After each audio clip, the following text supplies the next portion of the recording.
you wanted the best, you've got the best podcast, the hottest podcast in the world. The Chris Voss Show, the preeminent podcast with guests so smart you may experience serious brain bleed. The CEOs, authors, thought leaders, visionaries, and motivators. Get ready. Strap yourself in. Keep your hands, arms, and legs inside the vehicle at all times, because you're about to go on a monster education roller coaster with your brain. Now, here's your host, Chris Voss. Hi, folks. It's Voss here from thechrisvossshow.com. There you go. Welcome to the big show, my family and friends. We certainly appreciate you guys coming by. As always, you guys are the Chris Voss Show family. The family that loves you but doesn't judge you. At least not as harshly as your mother-in-law. She never liked you anyway, folks. So we've got an amazing author on the show today. We're going to be talking to him about his newest, hottest book. He's a multi-book author. And one of the original author, he's the original author, I was going to say authors, but he's the author of The First 90 Days, Proven Strategies for Getting Up to Speed, Faster, Smarter, that came out, I believe, 2003 and updated in 2013. His newest book, The 6 Disciplines of Strategic Thinking, Leading Your Organization to the Future, comes out January 9th, 2024. Michael D. Watkins will be joining us on the show today. In the meantime, we beg, plead, all that sort of good to guilt and shame you into referring the show to your family, friends, and relatives. For 15 years, the CEOs, the billionaires, the White House presidential advisors, the governors, the Congress members, the Pulitzer, I covered Pulitzer Prize, U.S. ambassadors, astronauts, all of the smartest people are on the Chris Voss Show. That's just it. We don't let dumb people on this show. I'm the only one who got on this show 15 years ago, but that's why I did it. It's because, you know, no one's going to let me on their show for that matter. Have you seen me lately? Anyway, guys, share the Chris Voss Show glow of the rich intelligence that is imparted on our show by these amazing authors. Go to goodreads.com/Chris Voss, linkedin.com/Chris Voss, youtube.com/Chris Voss, Chris Voss 1 on the tickety-talkety over there, and Chris Voss, facebook.com if you want to talk to me on the show and all that crazy stuff. So getting into it, the 6 disciplines of strategic thinking. Michael D. Watkins is an expert on leadership transitions and organizational transformation and author of the international bestseller, The First 90 Days. His newest book is a how-to guide for the modern leader. Here he represents the 6 disciplines of strategic thinking that separate the great from the good. Developed through his storied career, his approach to strategic thinking, the set of mental disciplines leaders use to recognize potential threats and opportunities, establish priorities, and mobilize themselves and their organizations to envision and enact promising paths forward is the model followed by some of today's most successful CEOs and new business leaders. Welcome to the show, Michael. How are you? I am super well, Chris, and just really delighted to be able to spend some time with you and talk about what is my current favorite subject. There you go, leadership. And we're delighted to have you as well. We love the topics of leadership. Give us your .coms, Michael, so people can follow you on the interwebs. Sure. So genesisadvisors.com, advisors with an ERS, and imd.org, which is the business school I teach at in Switzerland, where I'm a professor of leadership and organizational change. There you go, Switzerland. We did a show, I think, yesterday from Switzerland, or I guess from Switzerland. So we're doing a lot of Switzerland stuff there. We're getting huge. We're huge in Switzerland. Now I just need a numbered deposit account. So I didn't hear you say that, Chris. They don't do that anymore, evidently, from what I understand, or maybe they do. So, Michael, you've written 14 books now. Is that correct? Yes. And I my standing joke about this is I wrote one book that sold, I think it's 1.8 million copies at this point, Chris, and 13 that are, 25 copies each. So I hit a home run and a bunch of foul balls, basically. But well, it's the follow-up. It's the journey, right? Yeah. But here's another 8 million right here in your newest book. So give us a 30,000 overview of what's inside the 6 disciplines of strategic thinking. Sure. It was okay to start with sort of how I got doing this, right? Because I think it just give you a bit of context. So you mentioned the first 90 days. I wrote this book. It took off. I ended up building a consulting company. But my own personal practice is working with CEOs taking new roles, right? And that can be experienced CEO coming in from the outside. It can be someone who's first-time CEO moving inside.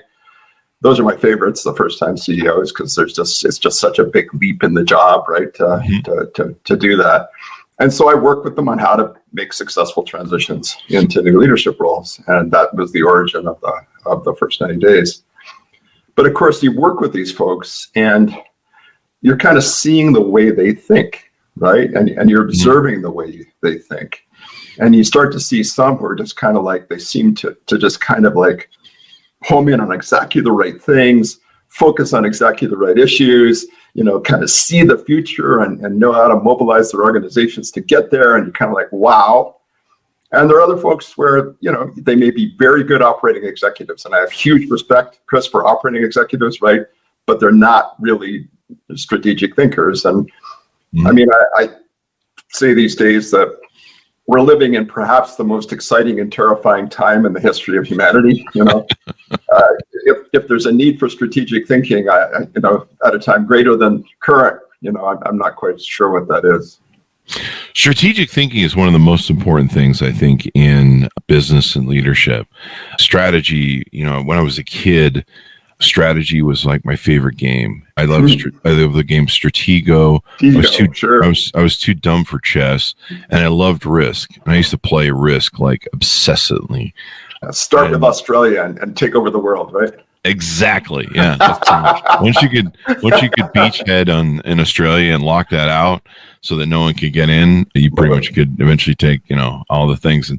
And so I would play these games incessantly because I don't know, that was what you did back in the day. We didn't have video games, but the strategy element of it was something I loved, the mapping, the forward thinking and stuff. And I didn't realize what game that was playing with my brain, to where when I started my first business at 18 and then went on from there, how important that strategic thinking would be and in my life as well, and how I mapped out my life. We'll get into some more, but let's talk about you and let's hear your hero's journey. How did you grow up? How did you get into leadership and strategy and all the things? Little tiny town in Northern Ontario, Canada, to electrical engineering in Southern Ontario, to a brief, somewhat unsuccessful career as an actual engineer, right? And then got super interested in business, went and started to do an MBA at a Canadian school, got even more interested in research and writing while I was there. And so I went to do a PhD at Harvard.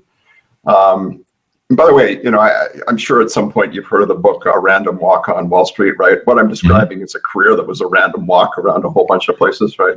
I mean, I'd love to tell you that there was strategic thinking involved in my career, Chris, but no, absolutely none, right? More, I think, a series of pretty good decisions. And then after I finished, I taught at Harvard for 13 years. I taught at the Kennedy School of Government at Harvard, teaching mostly negotiation and diplomacy. And then I went to HBS, where I taught negotiation, corporate diplomacy, as I then called it. And then I just sort of, wrote this book on leadership transitions, and it kind of just took off and took over my life, basically. And I became Mr. Transition, so all that work I did before kind of got, set aside to a degree. So that's basically the story. And as I said, the more recent work on strategic thinking really flows out of all that coaching and consulting work I do with senior execs. There you go. Strategic thinking is just everything. It really is. And how much of a difference, if you could put a percentage on it, we're just guesstimating, no one's going to hold you to this. What percentage of being successful as a leader you think is being strategic? Probably in all senior levels, we're talking about like at the CEO level or the C-suite level. Yeah. 40%. There you go. It's 40%. Everything. Whether you're being strategic about, I imagine, your employee strategy, your investor strategy, all the different variations of things you need to focus on. Where I'd bump it up higher is when you start including one of the disciplines that I talk about in the book, which is political savvy. When you start to include political savvy and strategic thinking, now we're up to 65%, right? So I think it depends on how you package strategic thinking. What you include is pretty important. Now, going through the book, the core structure of the book outlines 6 mental disciplines, as you mentioned, one of them that underpins strategic thinking. Can you tease a little bit of that out to us? Sure. So, and before I do that, really quickly, right? So, not a very good definition out there, I thought, when I started, of what strategic thinking is, right? Mm-hmm. You talk to people, especially HR people developing senior leaders, you say, is strategic thinking important? Yes, strategic thinking is important. Mm-hmm. What is strategic thinking? I know it when I see it. Right? I mean, that was basically what I was getting, Chris. It was like, I know it when I see it, right? I know when somebody, I'd be like, well, let's push on that a little bit, right? Let's try to build up a bit of a better model, because, I'm an educator, right? That's the core of what I do, is education. I love education. I love working with leaders, especially senior leaders and developing leaders. And that's just a huge passion for me. But you can't put together good programs to develop people if you don't know what the target is. What are you working on exactly, right? And I know it when I see it is not a good enough target for developing something like strategic thinking. And that was part of what got me going down this road, right? So 6 disciplines, real quickly, knock them out. Discipline number 1, pattern recognition, right? Great strategic thinkers are able to look out in the world in all its complexity and all its noise and say, that's what's important about what's going on. That's an emerging opportunity. That's a potential threat. That's what we need to be focusing our attention on. Pattern recognition is so important. One of the things that I went through when I started my first company, I was going through massive anxiety, and I didn't understand what it was. It was part of my AD that I'd had all my life, and I was collecting stuff and counting. And so when I went in with this severe anxiety to the psychiatrist, he says, I told him that I counted stuff, and he was like, not Rain Man quality, but I count stuff. No. And he says, what are you doing? And I go, I do pattern recognition where I count stuff. I didn't know it was pattern recognition at the time, but it was part of my strategic upbringing in playing those games. And he goes, what are you doing now? And I go, I just count things like billboards. I count billboards. I look at companies and I go, how many billboards do they have? How much are they spending? How much do they probably make? What's their ROI based upon the thing? I would be trying to figure out how business models worked of companies through seeing their advertising and just counting stuff. Just like how many McDonald's are there in the Valley? What's their marketing game? What's their thing? And seeing those patterns really helped. The only problem is my psychiatrist said that if you didn't use this for business, we'd have you committed right now, because counting things for no reason is insane. But which I probably was a little bit at the time. But those pattern recognitions are everything. It helped me identify when Twitter came out and finally became a thing. It's helped me through so many of my things and other people's things, and recognizing what you mentioned, those emerging trends. It's just absolutely central. And if you can't do that, none of the other stuff really matters a whole lot. And what you just said too really points out a key thing you do to build your pattern recognition of abilities, right? Which is immerse yourself in something, like deeply immerse yourself, right? There's this notion of the general purpose strategic thinker. I don't believe that, right? I think that you build strategic acumen and thinking ability around distinct domains, just the way you did, right? So that then when the number of billboards changed or something new showed up, you kind of went, you right away, you recognize it, right away you're onto, okay, what does that mean? Yeah. And that brings us to the second one, which is systems thinking, right? Thinking about things in system terms, building up mental models of how the world that you're interested in works, right? If A happens, then that's likely to generate B, which is pretty, likely to go to C, and it's going to set up a feedback loop that's going to lead to D. And beginning to see the world through those powerful but simple models of the way things work. We would call them mental models. I was trained originally, I mentioned, as an engineer, so systems analysis was kind of central to the education we got.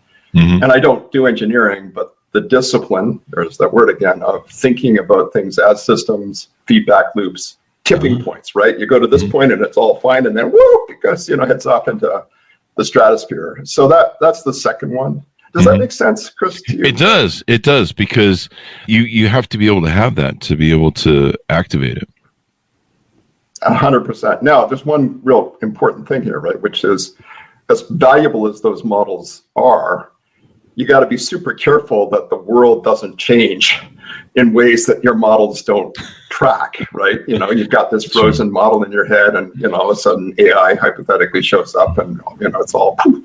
And so the process of unlearning, revising, staying current with what's going on is just so important, right? In this sort of thinking, right? Mental models shouldn't be static. Yeah, Right? and you dynamic. and I think the important thing is you mentioned recognizing that, as you said, mental models shouldn't be static. I see a lot of entrepreneurs that will hold on to a model that sometimes is working, sometimes is not, and they'll drive it in the ground and not recognize when change is upon them. We've seen companies like Kodak, and there's a million business stories about people. Even IBM's like, why would anyone want a personal computer in their house? And so models change, especially now the way we're changing with AI. They really do. Well, we started out just talking about how just incredibly dynamic the world is right now. I mean, my goodness, right? It's hard to even do the pattern recognition when it's moving really Yeah, but it's super important still to try, right? To try and figure out what in the midst of all this noise is important that I need to pay attention to, right?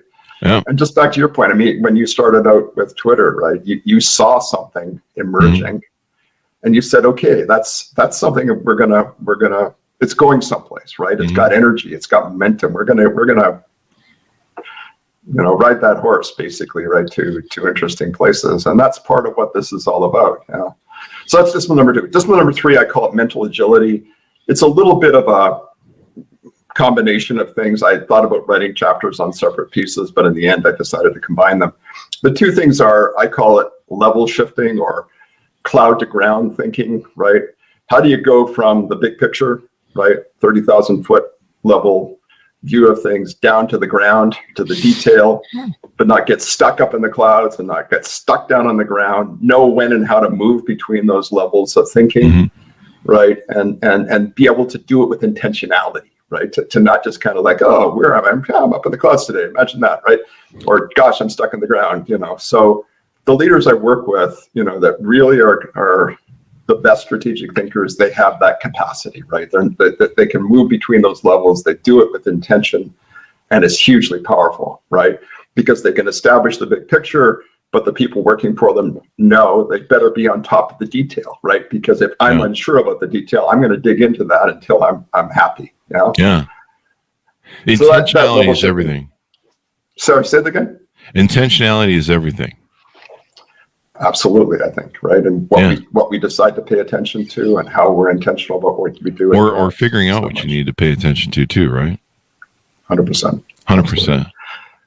So the other one that I packaged in with this around mental agility is, you mentioned you didn't like chess as a kid, but it's really that ability to think forward a couple moves and then there you go.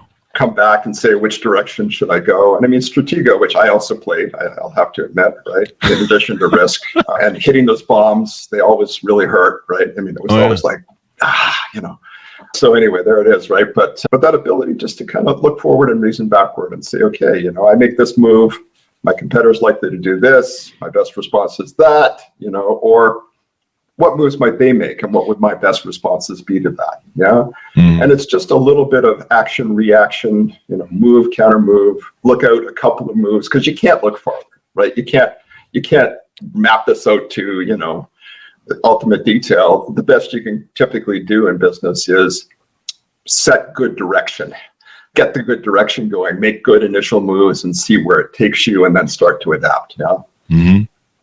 That's what I used to do with the bombs. I used to create different traps. I was really good at trapping and Stratego. And, when you kind of know lanes, I think it is, if I recall rightly, on lanes. It's been a long time since I played, but you bring some of it back. But I used to create little bomb traps. So they trip one bomb and they'd be like, oh, he's probably got something there. And then they come find all the other bombs.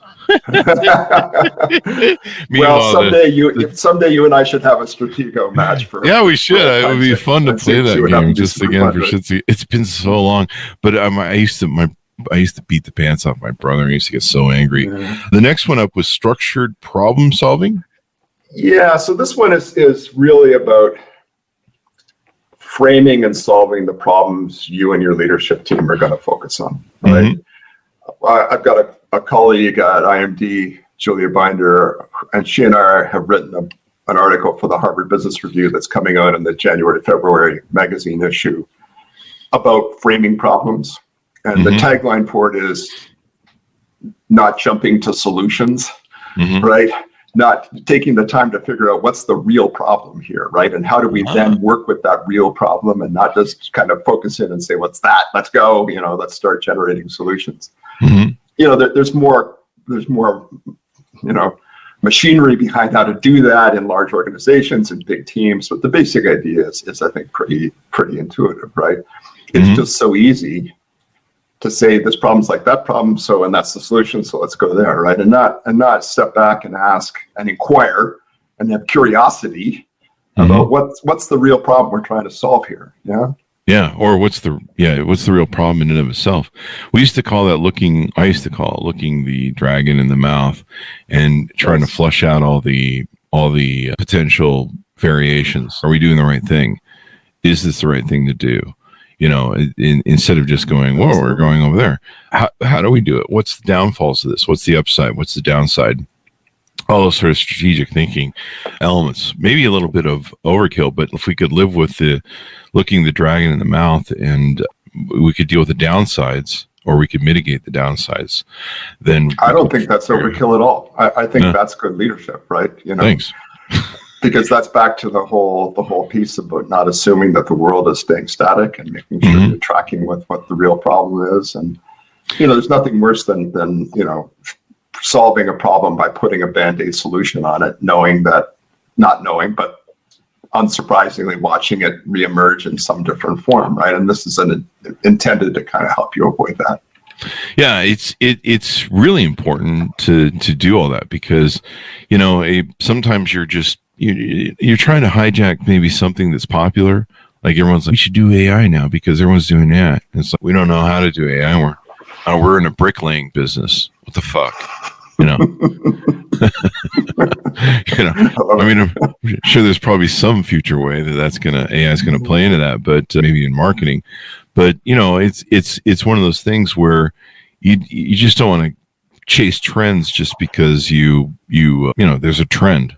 Any fallacy in that you see? I imagine. Do you want to? Oh, absolutely. No, there's no question, right? I mean, again, it goes back to that knowing what's important, right? Back to those trends you spotted with social media when you were launching, right? I mean, there's probably 100 things you could have focused on, but you focused on a few, right? Because you saw the possibilities. Yeah, we definitely did. Fifth discipline. Sorry, just go ahead. No, I was just agreeing with you. Go ahead. All right, good. So fifth discipline I call visioning. That's one that I think is pretty obvious for most folks, right? That's a visioning. Part of strategic thinking. Yeah, and but there's a little more to it than just dreaming. It's important, but it has to be realistic dreaming to a degree. So how do you do that? You have to work your way back from the vision you create to, okay, how are we going to get there, right? How are we going to create a plan that's going to get us to that future? You need to bring people along with you as you vision, right? And I think that I coined a term in the book, powerful simplification, right? How do you make the vision simple but powerful so that people understand it, right? And they can tap into the energy that flows from seeing what could happen with the organization. Yeah. And of course, if it's too complicated, it may be a great vision. You may have a wonderful dream about where to go, but if your people don't understand and buy into it, it's not very valuable in the end. That's true. I think maybe that's where a lot of companies fail is they maybe have a great vision. A new CEO comes in, he goes, "We're going over there," it was the big ship captain, and people are just like, "Why? And why should we care?" Yeah, what's in it for us? What's in it with me? Yeah, exactly, right. Yeah. Which actually, what's in it for me brings us to the final one, the sixth of the disciplines, which is the political savvy piece. And that's the one that I think people kind of go, okay, Michael, explain to me why political savvy is part of strategic thinking. And there's two pieces to it, I think, right? One is political savvy requires you to be strategic in how you try to influence people, right? You just don't go out and say, pick someone off the street or out of your organization, convince them about your vision, right? You decide who you're going to convince and how you're going to convince them, and you think it through, right? So there's that piece of it, but there's also the reality that making your strategy a reality requires that you build alliances. It requires that you influence people, right? And so if you can't do that, well, maybe the rest of it isn't all that helpful in the end, Maybe it's helpful. And, if you're in a very large company, strategic alliances are important. We recently saw that big fallout with Sam Altman at OpenAI and kerfuffle about all of that. He's out Microsoft, but now Microsoft is the largest investor in OpenAI, which is kind of weird. They may be buying him next week. But, alliances with the board, alliances with your employees, alliances with your vendors, all these strategic alliances that help you get stuff done. Because, as a CEO, you're not a master of one vein. You have to sell to everybody. You got to sell your vision to everybody, everybody from vendors to employees to investors, board members, people working on your team have got to be on board. It's a full scale press, really. Super is, right? Yeah. When I used to teach MBAs, some of them would think, well, when you get to the top of the organization, you're the CEO, you get to make all the calls, you got the power, you can make the decisions, and everything will be wonderful, right? And I'm kind of like, no, actually, as you get to the top, things only get more complicated politically, right? You've got to balance all those stakeholders. You've got to work the alignments. You've got to create the alliances, and that's externally, right, to shape what's going on outside. It's internally, and it's just, and that's in the end exactly, Chris, why I included it in the book. Definitely, you got to do all the things when it comes down to it. So 6 different strategies: pattern recognition, systems analysis, mental agility, structured problem solving, visioning, and political savvy. So one of the conclusions you have in the book is developing your strategic thinking ability. What are some things that we can do to get in that strategy mindset?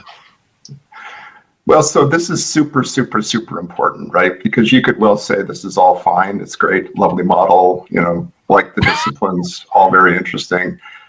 But can I realistically develop this capability? Mm-hmm. Right? It's not terribly helpful if you tell me all the things I can never be, right? Because by virtue of, birth and upbringing, I'm either one of these or I'm not, right? Uh-huh.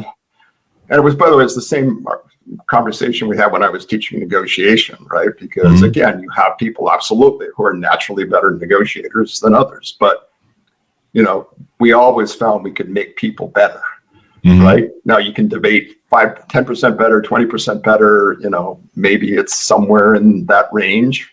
But that means a lot. If I can make you a 20% better negotiator, a 20% better strategic thinker than you are today, that has real value for you, for your organization, right?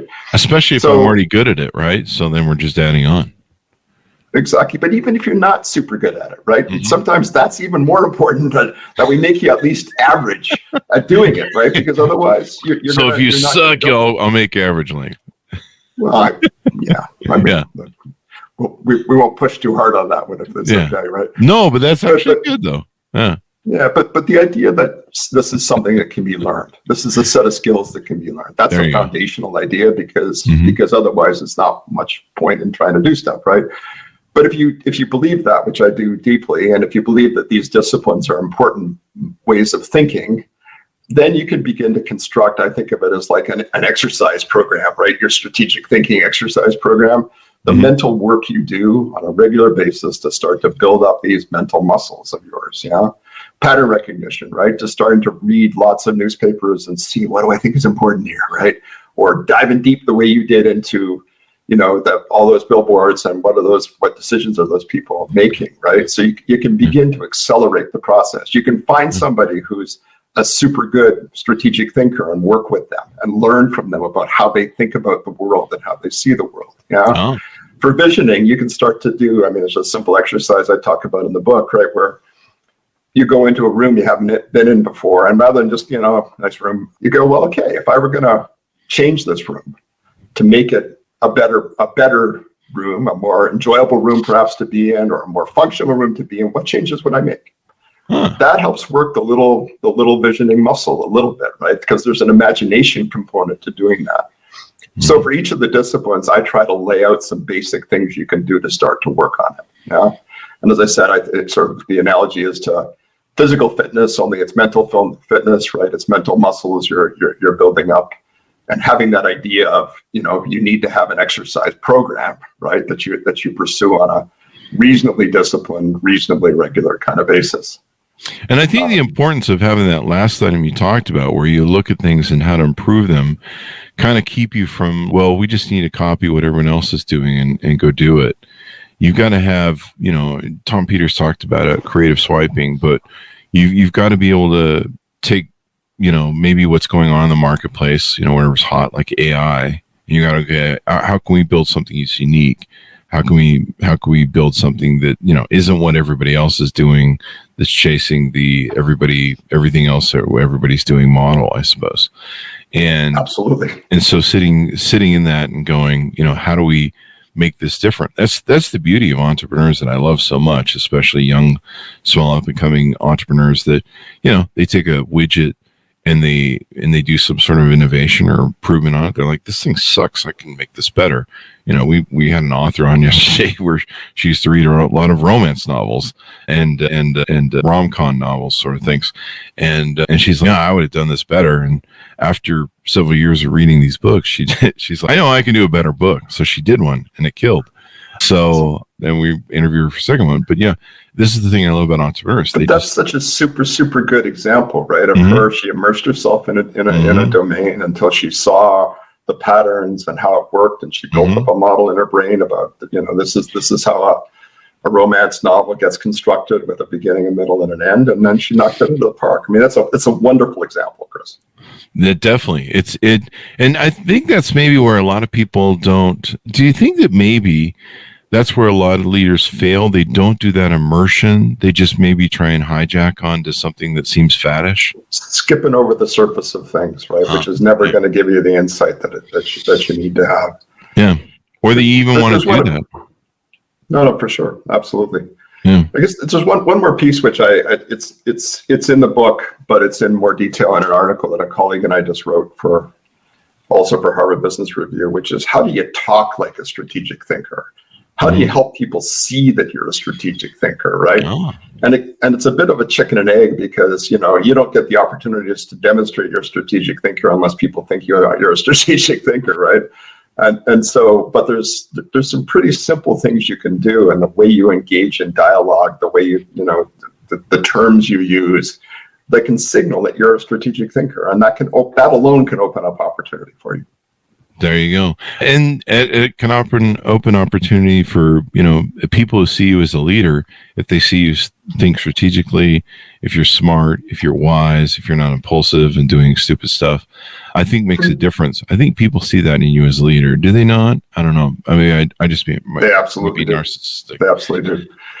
Boy, that's a topic we could spend a long time on. It's narcissism or strategic narcissism? Both, right? And what we know that tech CEOs tend to have certain kinds of personalities. Is that the personalities who want to be making decisions about potential weapons of mass destruction, right? Oh boy. Yeah. I don't think so, right? I don't think so. I mean, because what you mentioned, impulsivity, risk-taking ability, like seriously, plus huge financial incentives. Oh my, right? Yeah. What could go wrong? Exactly. What indeed. So anything more we want to tease on in your book before we go? So I think we've covered the foundations, Chris. I think the basic idea here is to try and, pull it apart, get pretty precise about what it is, identify those key disciplines, right? And have those make sense to people, and have them see that they're things they can work on, and give them some tools to work on them with, right? That's the fundamentals of what I was trying to do with the book. There you go. So give us your final pitch out to people to order up your book, and .coms where people can onboard with you. I imagine maybe you have some coaching you do, or one-on-one stuff maybe, or consulting. I do. I coach C-level executives, mostly taking new roles, but their strategic thinking is super important, right? Because you're usually establishing a new strategy for your organization. Look, has the world ever been more complex, more uncertain, more volatile, more ambiguous than what we're facing now? I can't think of a time when it was, right? I don't know how we got so lucky to be alive at this particular time in humanity, right? It's fascinating, terrifying, but it's also a time when it's never been more important to be able to engage in strategic thinking. It's what's going to in part take us through all this, or take your business through all this. And I guess that's message one. And message two is, no matter how good or not good you think you are at strategic thinking, you can get better. And this book can help you get better.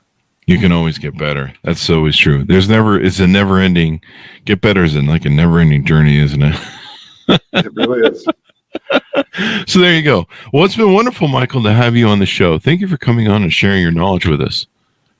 I really enjoyed it, and I look forward to our Stratego grudge match. Let's do that. I got to go learn to play the game again. I remember vaguely about it, but yeah. Thanks for having me on. Thank you for coming on. We really appreciate it. Thanks, Manas, for tuning in. Order up the book wherever fine books are sold, because it's important to support our authors that come on the show. The 6 Disciplines of Strategic Thinking, Leading Your Organization into the Future, comes out January 9th, 2024. Michael D. Watkins. And check out all 14 of his other books and the original popular one, The First 90 Days, Proven Strategies for Getting Up to Speed, Faster, Smarter, Updated, and Expanded. And remember, we're almost to Christmas. So, well, like I said, it's not going to matter. We're releasing this in January. So order it for next Christmas. There you go. Thanks, guys, for tuning in. Go to goodreads.com/Chris Voss, LinkedIn.com/Chris Voss, YouTube.com/Chris Voss, Chris Voss, one on the TikTokity, and Chris.com. Thanks for tuning in. Be good to each other. Stay safe. We'll see you guys next time.